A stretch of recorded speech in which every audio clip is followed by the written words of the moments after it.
All right. Hi, everyone. My name's RC, and I was the 2021 National Student Poet of the Midwest. On this slideshow is a picture of me from around that time because I thought it was kind of funny. Uh, I'm originally from Oak Park, Illinois, and I'm a sophomore at Oberlin College in Ohio. Um, I still write a lot now. I'm studying creative writing and philosophy.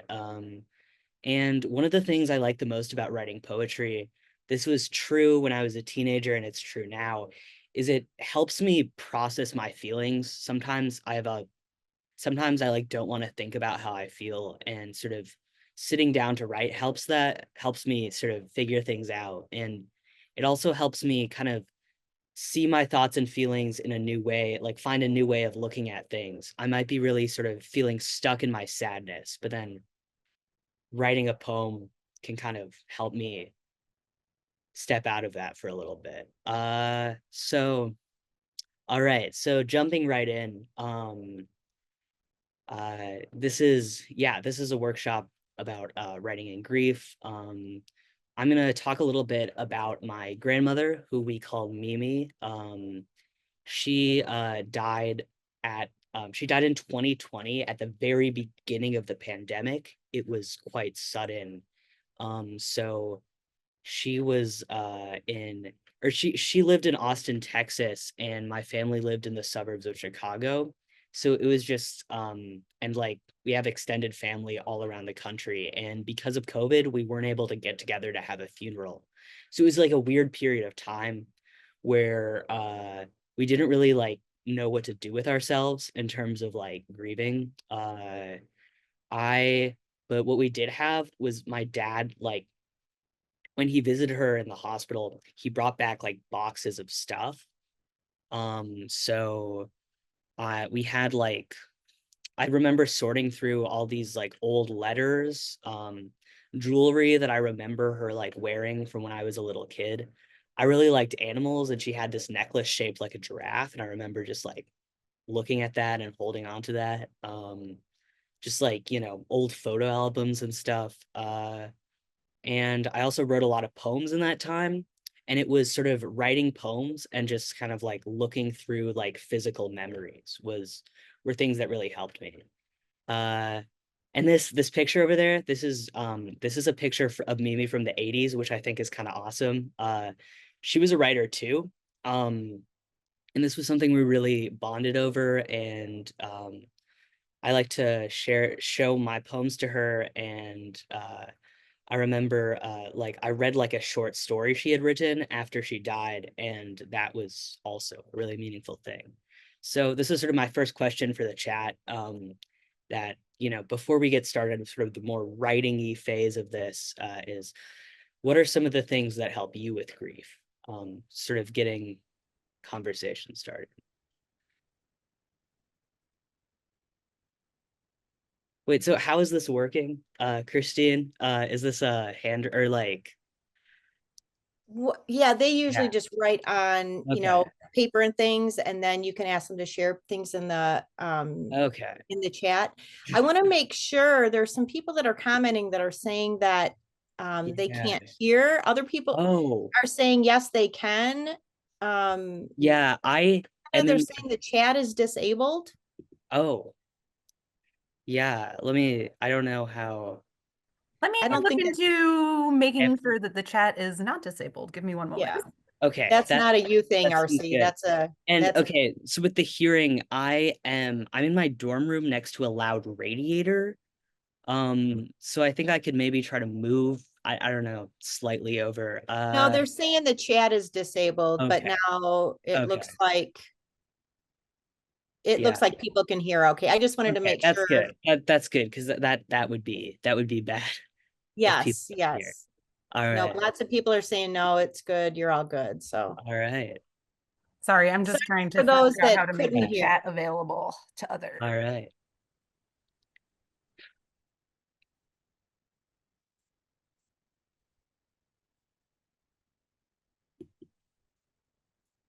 So RC, do you want to repeat what you wanted them to be Oh, writing yeah. about, just so? Yeah. I think just like sort of, this is just sort of a quick like getting started thing. I don't know, just like I guess reflect for a minute on like what are some of the things that help you with grief, and then like sort of answer in the chat. It can be something like something little, like just a little thing, something that feels kind of weird, like I don't know, anything that, you think of, just sort of getting things started. Um, there we There they go. Now the chat's go. opening up. Yep. I don't think I can see. Yeah, but you can see the chat. Yeah, I'm looking at it though. Okay. You want me to read through some of these for you, Yeah, RC? that would be great. We have music, music, music. No, me too. Yeah, deep breaths. Hmm. Music, books, drawing. Again, music, eating and baking their favorite foods. Yeah, Oh, you yeah. be both, Sarah. My grandmother has this recipe. It's like a Texan buttermilk pie, but like we eat that every Thanksgiving. That makes me think of her and that whole family. So yeah. Uh, Mia wrote, my nanny passed away on May 9th and she lived with us. So I like to look through her belongings, such as her yarn and clothes. Yeah. Yeah, that's you'll probably like the next poem we're gonna read. That's Music, writing yeah. poetry, journaling, drawing, crying. Yep. Those are all good things. Comfort movies, old scents and letters. Oh yeah. Talking to my family about memories with whoever passed, talking to loved ones, having somebody else to talk to. Oh, you guys are so brilliant. Yep.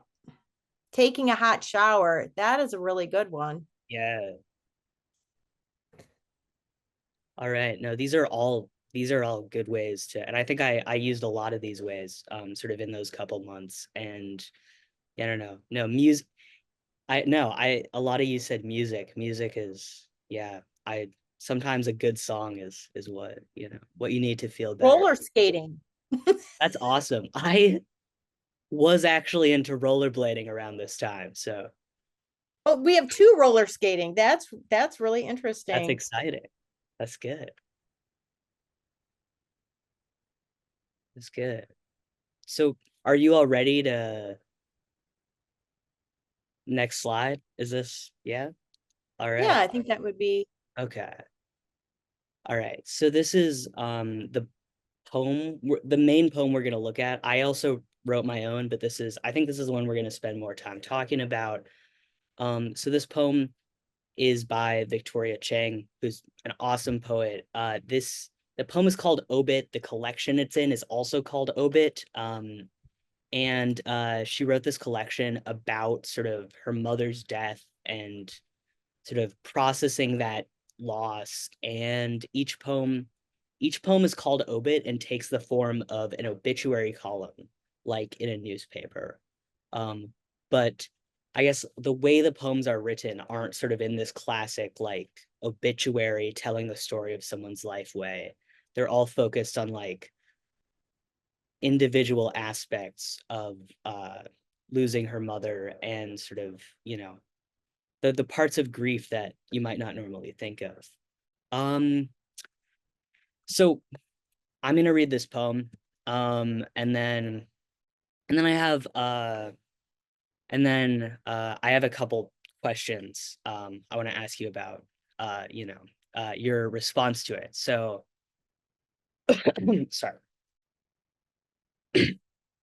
Clothes died on August 10th, 2015. We stuffed them into lawn bags to donate.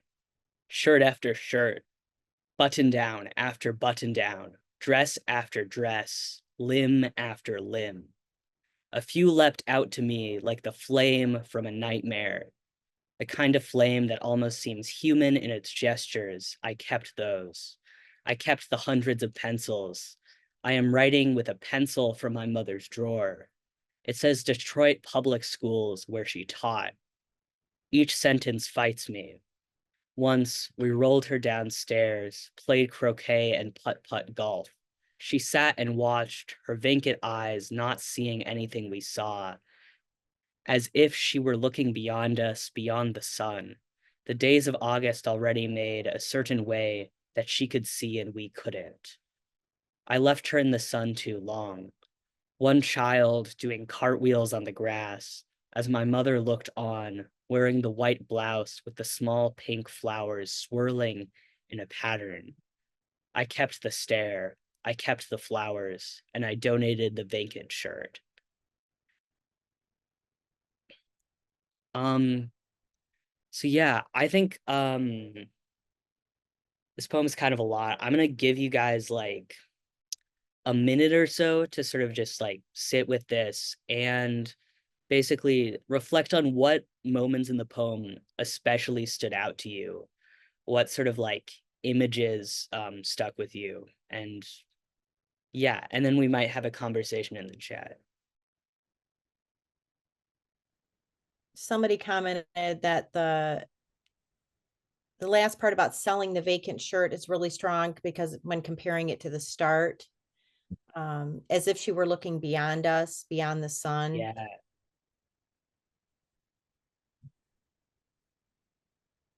Kept and donated items resonated with keeping the good memories while trying to leave the sadness and hurt. yeah, Each sentence fights me.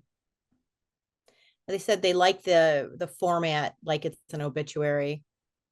yeah. No, that was no, when I first read one of the obit poems, that was like really cool. My poetry professor last year had us all write our own like obit column poem about something or someone we lost. That was kind of cool. Yeah, Isabella wrote, when the author talked about how she left her mother in the sun for too long, it kind of resonated with me because it was almost like the author felt guilty about her mother's death, which is what happens to a lot of people.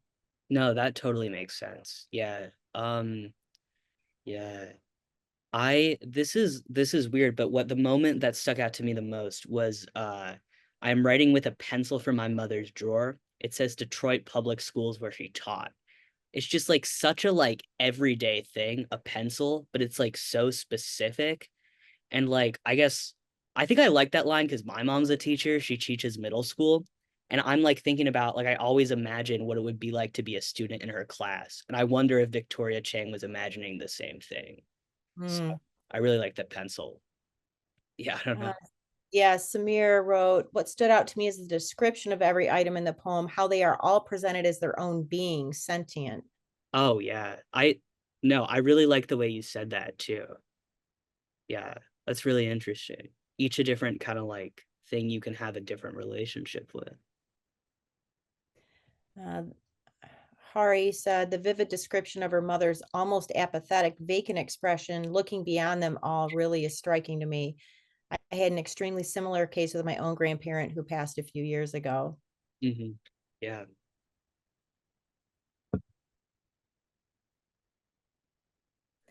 Somebody asked a question. Kylie asks, why was August the month she could see something they couldn't?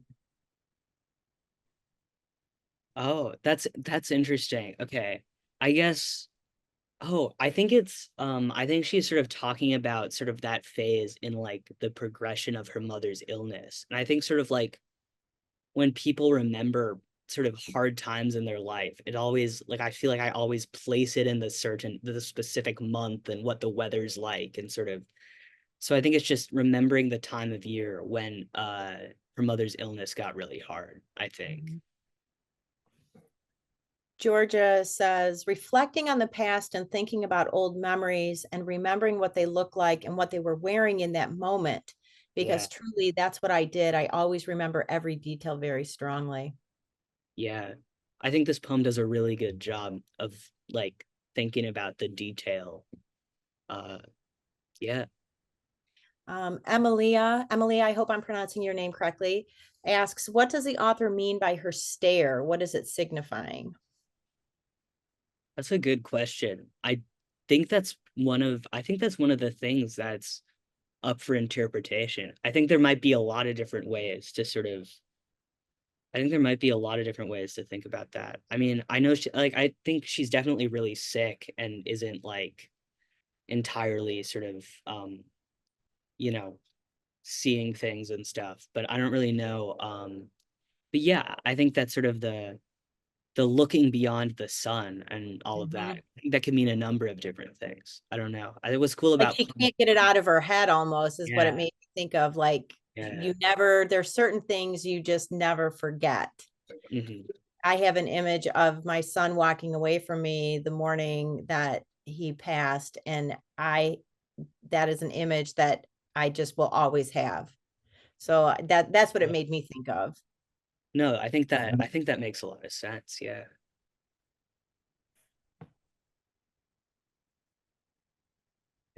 I really liked a few leapt out to me like the flame from a nightmare. I think that's such a vivid and interesting way to talk about like just clothes from like your mother's closet, you know? Minji wrote, the clothes in the lawn bags was something that was impactful because it is one of the unexpected but nearly universal experiences. Yeah. Yeah.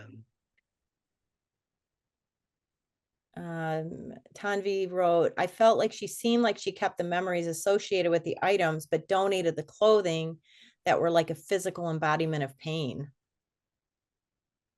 Physical embodiment of pain. I No, I know, feel like you right? all like These you are high all school writers, no, right? you Like like this you, is yeah, I feel no, you all are like seeing things in the poem that I didn't see when I first read it. And then I'm looking and then I'm like hearing your comment and I'm like, yeah, no, that's totally it. This is awesome. Yeah. these are the people that give me hope for our world. Real. Yeah.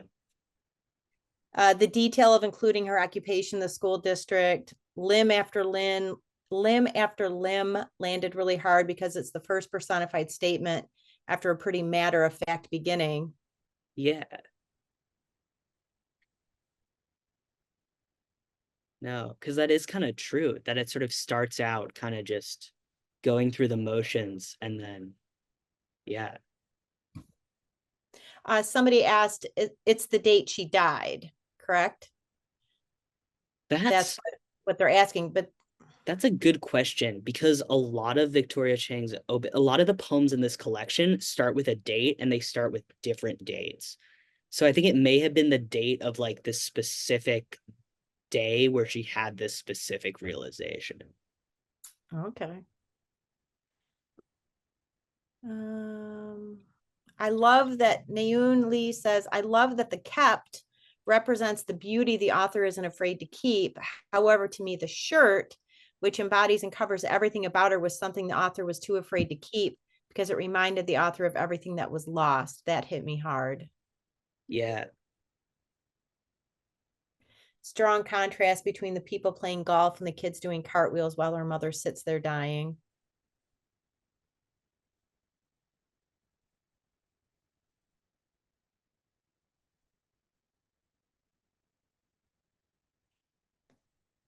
I'm trying to just scroll through and see. So Leanne wrote, I think the seeing August might mean that it was then her mother started seeing death. I think that yeah, I mean with the looking behind the sun, beyond the sun too, especially like sort of, you know, like looking past this world almost. I think I could see that. Yeah. Yeah. Kylie wrote, how would you write a story as vague as the memory? That's interesting. I yeah, I don't know. I think memory is hard because I feel like I never remember things as well as I want to. And I think that I don't know. I think that that's something to explore in a poem. I don't know. Reading this, Brandy wrote, reading this from a child's point of view, it's powerful. To me, it defines the moment their life was changed and how certain clothes will always define it. Yeah.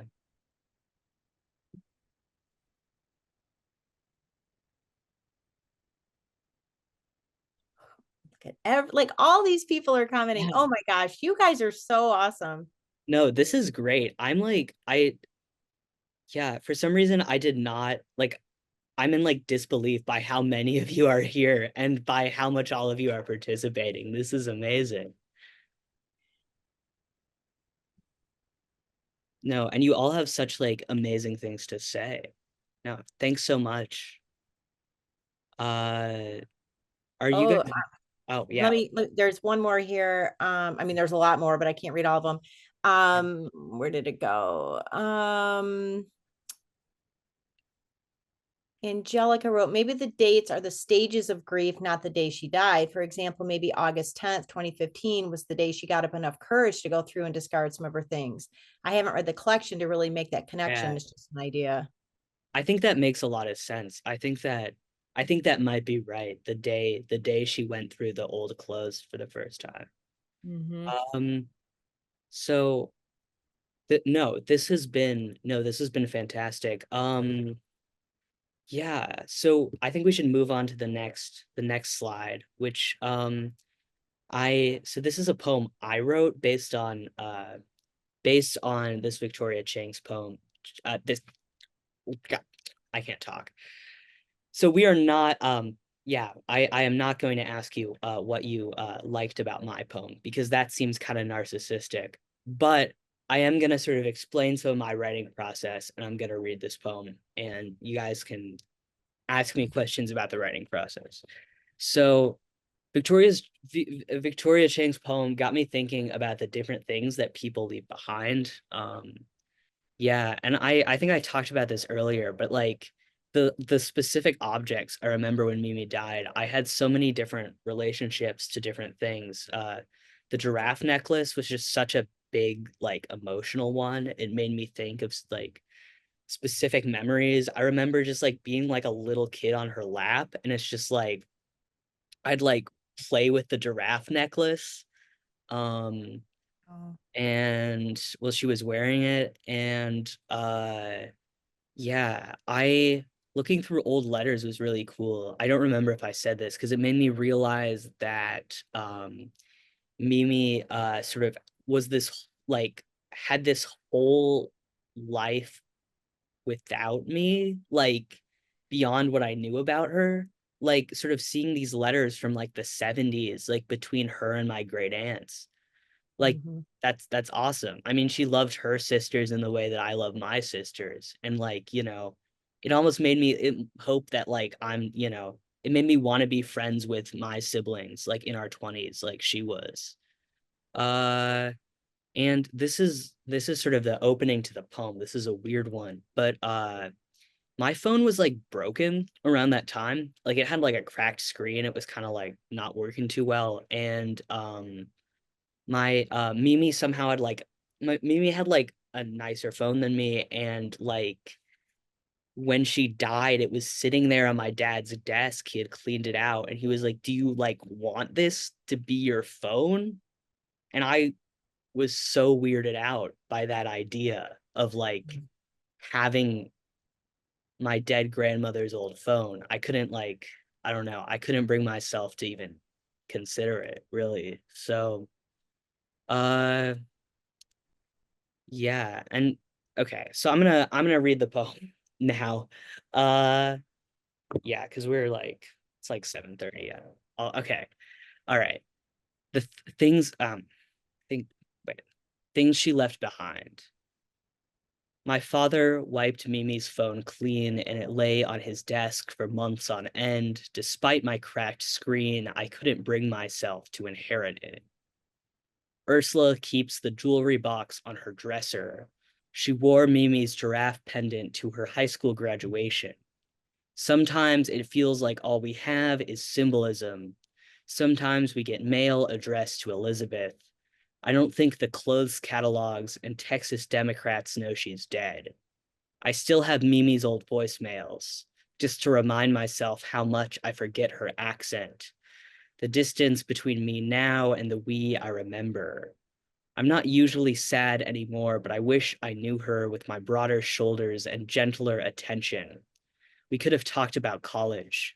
I could have showed her the poem about the pecan tree and driving the antique bed across the country in a Penske truck.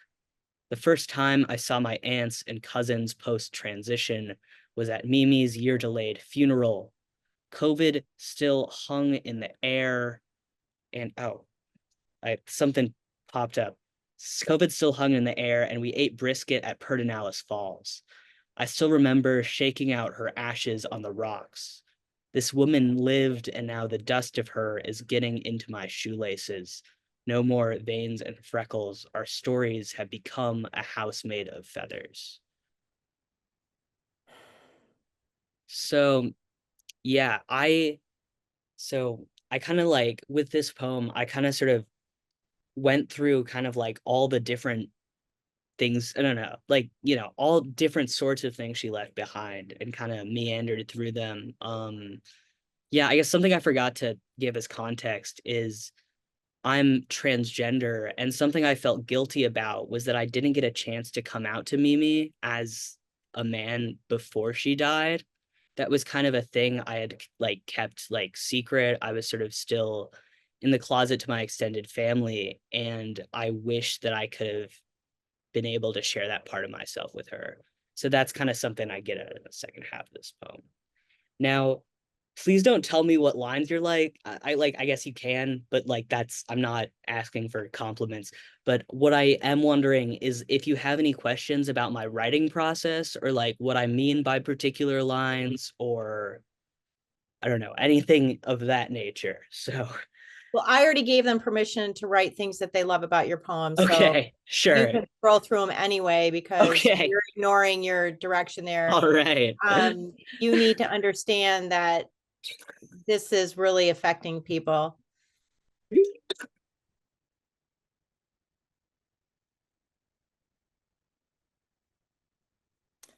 Nico writes, the part about keeping voicemails resonated with me. I did the same with my grandparents.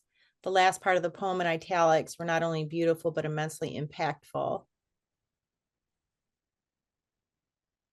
Yeah. Adeline, the line, the distance between me now and the we I remember, contrasting me and we with now and memories feels like simple but impactful summary of the poem. Lillian wrote again about the line with the voicemails. Because at least in my life, I find myself forgetting how my grandma sounded before she got sick. Yeah. It's weird. Mimi had such a like a Texan accent, and I forget how strong it was until Mm-hmm. I hear recordings of her voice. I kind of, yeah, I don't know.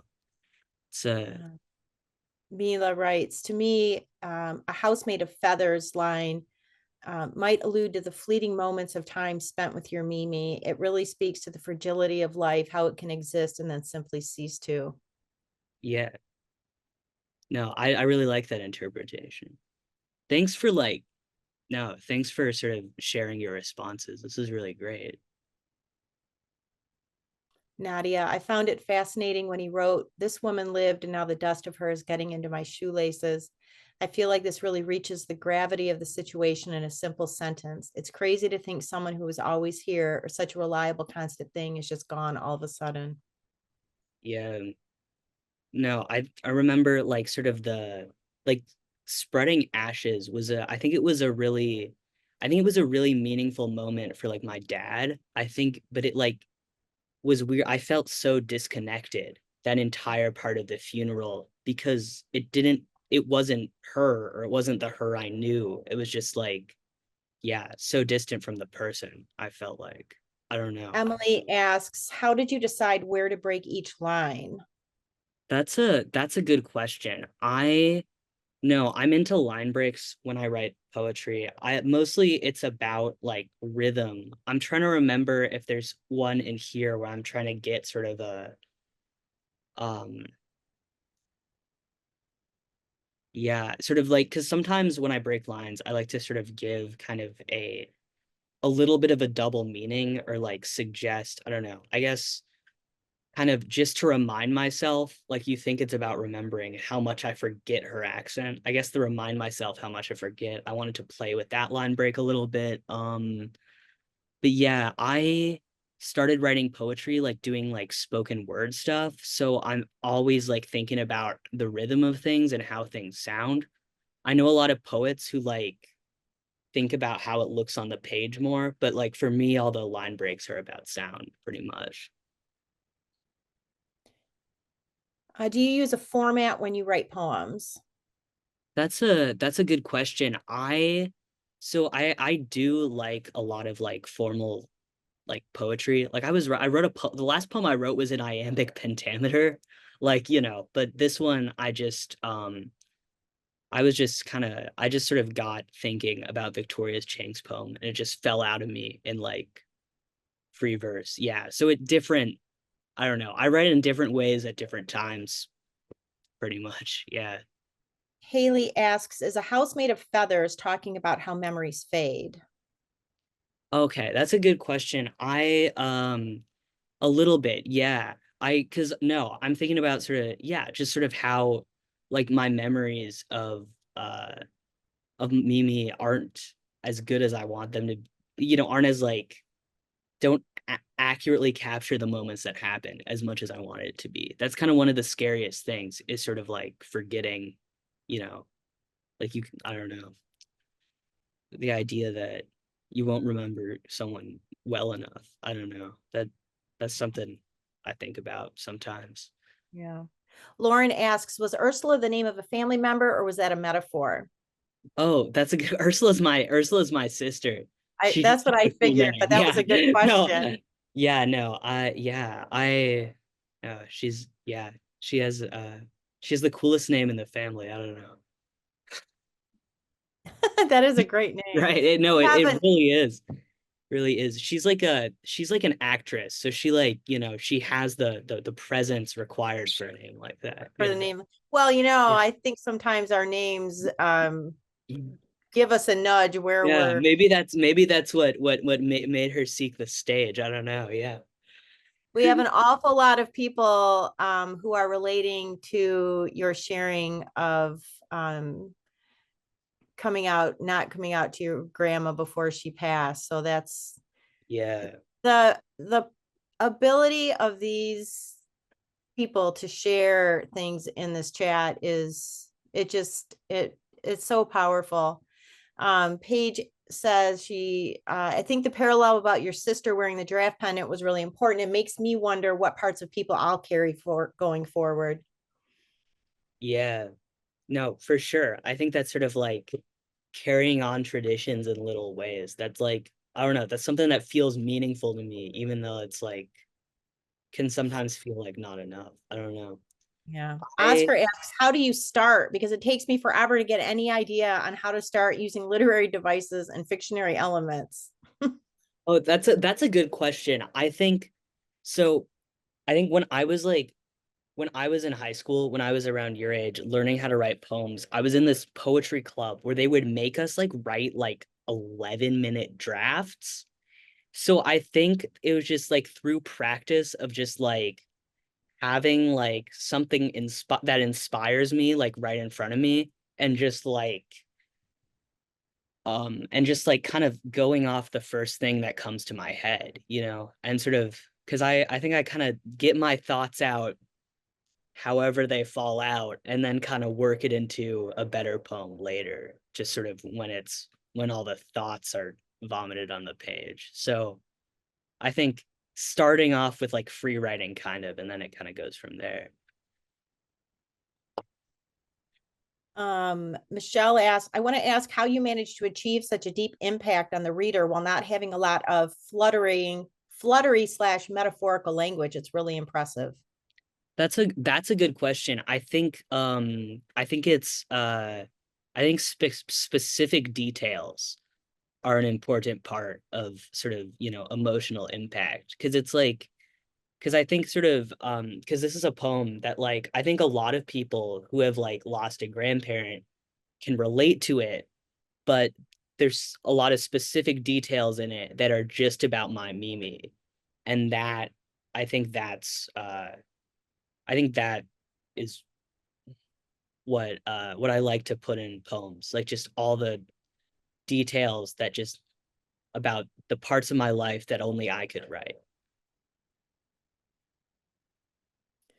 A lot of people are asking, and I'm going to just summarize this because I've probably looked at 30 so far that have commented on really like how do you write through grief? Do you find that you need to stop sometimes and take a break? Like how do you write about something as powerful as this without just kind of getting lost in it? That's a good question. I'd say it just depends on the specific feeling and like the specific time. This is, I don't know. I feel like sometimes I just write sort of like as like a semi-regular thing. Like I try to like write a poem every couple weeks, but oh no. That's just my roommate. I'm in a divided double. Anyway, uh no, college things. Anyway, yeah, but so sometimes I am feeling too much to like sit down and write a poem. Sometimes it's better to just like listen to music or go to the gym or do something to sort of stop feeling so intensely. But sometimes I'm in a specific sort of feeling where it's like writing the poem. I feel like writing a poem is what I need to do right then. And I definitely have moments like that too. Muhammad asks, this is really interesting. I come from a musical background where I construct a rhythm through vocal lines. How different is it to construct a rhythm from a poetic perspective? That's a good question. I Right? don't, because I am not a musician. I have no musical talent whatsoever. I do listen to a lot of music. I just can't make it. I think I don't know. I think what one thing I like to think about is just how the words sound. Sort of I like, do the like even if it doesn't rhyme, like are there consonants and vowels that keep sort of showing up? And when I'm thinking about a poem's rhythm and like I'm sort of struggling to figure out something, like reading it out loud always helps to sort of get a good sound. Sometimes I'll put sort of, yeah, I don't know. Sometimes I'll put like a little bit of rhyme in a poem. Not really this one. But not I don't think not this one at all, but like, yeah, I don't know. Uh Do you do a lot of editing once you've written it? I I do, but sometimes I will get like so attached to my first draft that I don't want to edit it, so I need to like put it away for a little bit and come back with like I don't know. I think that yeah, editing can sometimes be hard for me. I tend to like edit as I go, honestly, when I Mhm. have enough time to do that. I yeah, but some things I think about when editing, it's a lot of like cutting. Like sometimes like I'll have a line that like isn't like this isn't necessary. I'm gonna, cross it out. The poem would be stronger if it was more compact. So I think I do a lot of like cutting things down in the editing process, but that's hard sometimes. Yeah. Oh, I Yeah. write longer pieces, so I get Yeah. that. The revision is the worst part. Yeah. Joanne wants to know if have you ever written something so abstract or something so specific to you that no reader will understand? Do you think poems have to be understandable? That's a really good question because I have a very specific anecdote from my like writing workshop in college right now. I came with this poem that was just like it was like part of it was like a series of like specific images from a time in my life and sort of like, like a couple years this was like a sort of a period of time a couple years ago. And it's like people assumed it was about a totally different time in my life. They thought it was about like early childhood, like me like being like a little kid, like because I talked about rollerblades in it. I think that was why they thought it was about shout out rollerblades. They thought it was about me as a young child, but it was like I like explained the context to the writing workshop and they were like, "Oh, I get it now." Um so I think it's hard sometimes because it's like this is still a poem that's one of that poem that I wrote for workshop is still a poem that I really liked and means a lot to me. But I did edit it a little bit to make sort of the context more clear. Because it was like written as like a letter to a friend, and the context of who the friend was and how I know them was left out. The context of what memories these images connected to was left out. And it's like maybe the poem would, reach more people and mean more to more people if I added a little more context. So I think it's a balancing act, basically. Um, I know you probably need to move, Yeah, but there's I probably one. I don't think you would have a problem if somebody was motivated to write a poem based on your grandmother's picture, correct? I would not have a problem with it. I think it's an awesome picture. I no, I showed this picture to someone recently and they were like, "Wow, your grandmother was a hottie." And I was not offended. I was like, "That's awesome. That's awesome that you said that." I don't know. So, yes, you can write a poem. That is that seems more, inherently respectful than calling my grandmother a hottie. Grandma hottie, yeah. Yeah, yeah, So go ahead. All right. So, brainstorm questions. Now, we've done a lot of talking. Wow, okay. So timing wise, how should I approach this, Christine? Like how should I? Well, I think, Yeah. this is something that they could use to kick off their own writing. Um, Okay.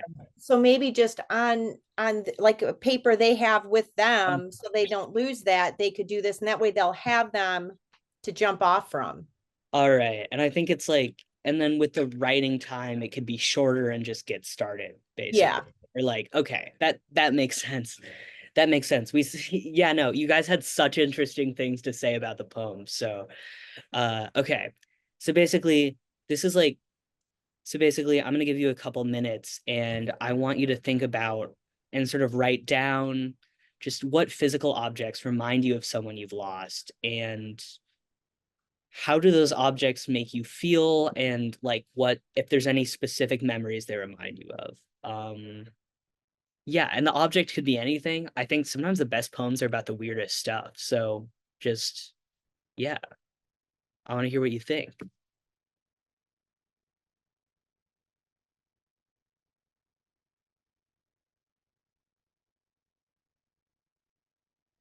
I see some questions about putting the ideas in the chat, and I'm assuming that's going to be okay, but I don't want to assume anything either. Yeah, no, that is fine. I think we're probably gonna have like probably we probably will not be able to read as many replies from the chat as we had previously. The time we are getting a little short on time, which is good because I was afraid of the opposite, that like no one would come and this would I take 5 told you minutes. not to. I told Yeah, you. no, but I no, told you.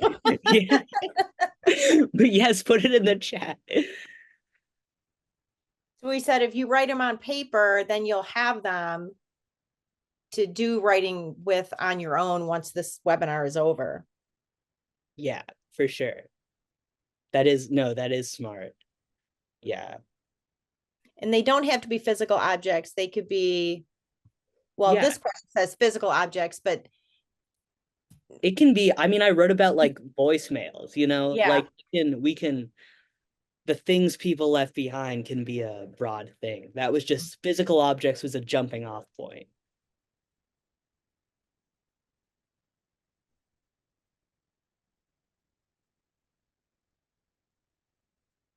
All right.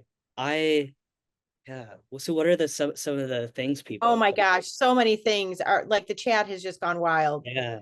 Um, some people are saying that they're with their culture, they don't keep objects, so they just have symbols like chili peppers, Oh, uh, yeah. pennies, the smell of smoke, Mm-hmm. bus window, bead on my bracelet, baby powder, Candy Crush. Alex says Candy Yeah. Crush. My grandmother loved to play it, and I would That's watch awesome. her. That's awesome. No, these are so like hyper specific. I love that. Figure skates, Mm-hmm. vanilla wafers, and lotto tickets. Nina, I love it. An old scooter that lights up in the dark. Oh, that's awesome. Liv wrote flannels, fishing poles, and middle fingers. That last one is a story in and of itself. No, that's your title, I think. I That's think that, right. yeah. Sunflowers, her wedding ring, fried smiley face potatoes. Tanvi, that is very specific, probably just to you. I love it. Minji says apples and snails.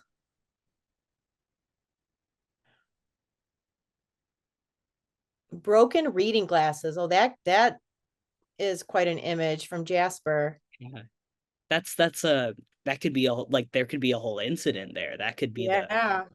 the poem. Yeah. No, these are great. I don't think I'll be able to hear any more because I want to, or should I? Okay, Kristine, do you think I should give them time to like sort of start writing at the end, or like what's the, yeah, yeah, timing wise, what is the best thing to I'm, do as of now? is this your last slide?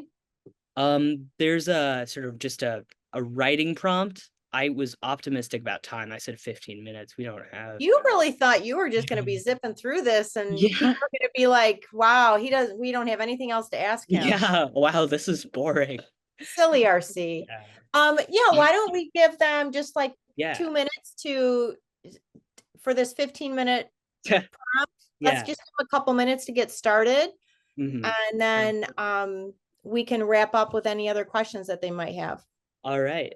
No, that sounds great. I think just, yeah, just sort of get a beginning. All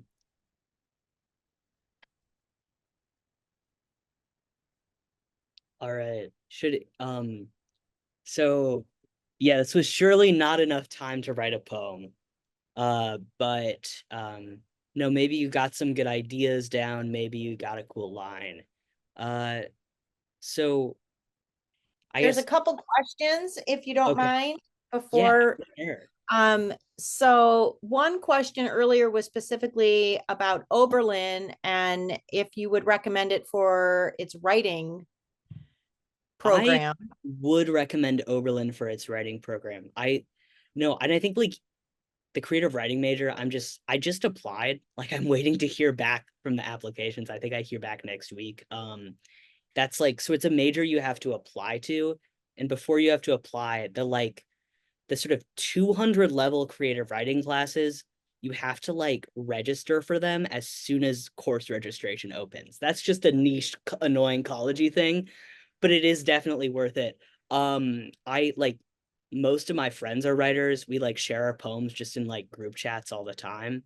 And it's just sort of like talking about like, I have friends who are like into the same like contemporary poets I am. Like I think it's just a really great like creative community. So yes, I would recommend Oberlin. But Well, it's hard to since get into you the courses sometimes. You have to press the button quick. since you mentioned the sharing with other people, question from Oscar. Now that I'm starting to play with ideas of writing poetry, I'm becoming a bit embarrassed. How do you overcome that cringe you get when you feel like you're writing something dumb? Real, I no, I get that cringe all the time. I think the only way to get over the cringe is to like push through and then you get used to it. I don't know. And I think being cringe is easier when you're an adult than when you're like, because when I would no, when I was your age, I hated being cringe, but now I'm like, okay, being cringe. It's like whatever, I'm cringe. I don't know. So I think you just gotta practice like sharing it to people and it gets easier. I would agree. And I would also point out to everybody in the webinar here that being older or younger, it really, that fear, I mean, writing is so personal It is. that no matter who you are, there are things that are really hard. I mean, it's a scary thing to put our writing out there because even if it's nonfiction, it's still very personal. Oh And yeah, sure. so I think every artist I know, whether it's writing or other types of, art, um, they have that, whew, but the more you do it, the easier it is. And just trust yourself. And if you like it, that's really all that matters. I mean, most of our writing is for ourselves, first and foremost anyway. So, um, yeah, don't worry about the cringe. Yeah, cringe is part of life. Um, I think so. It looks like Hannah has shared some information there. Hannah, do you want to?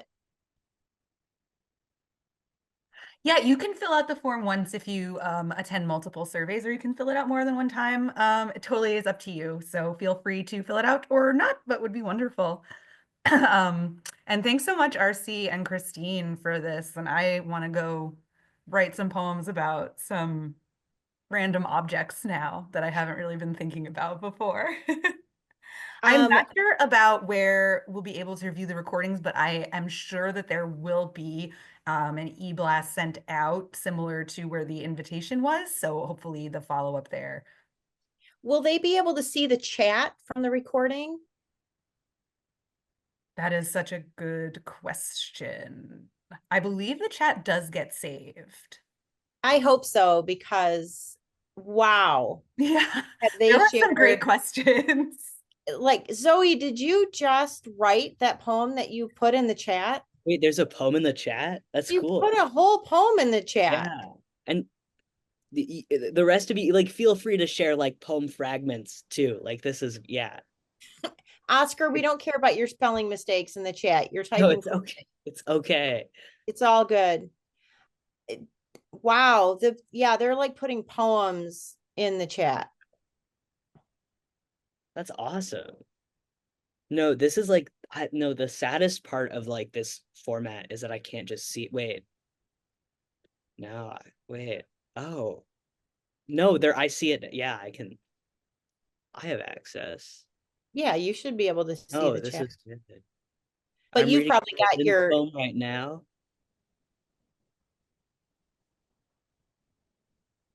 do you want me to read her poem? She wrote a lot. Yeah. And then Kylie's put a poem on. Look at you little show offs. Good for I you. know, I'm like, I love it. I love it. Look at this opening. I'm just going to read it. Oh, how about if I just read an opening line? Because otherwise we're going to be here until 10 o'clock. Zoe starts, she bends over her paper, pen in hand, mostly empty wine glass on the table, sun streaming in.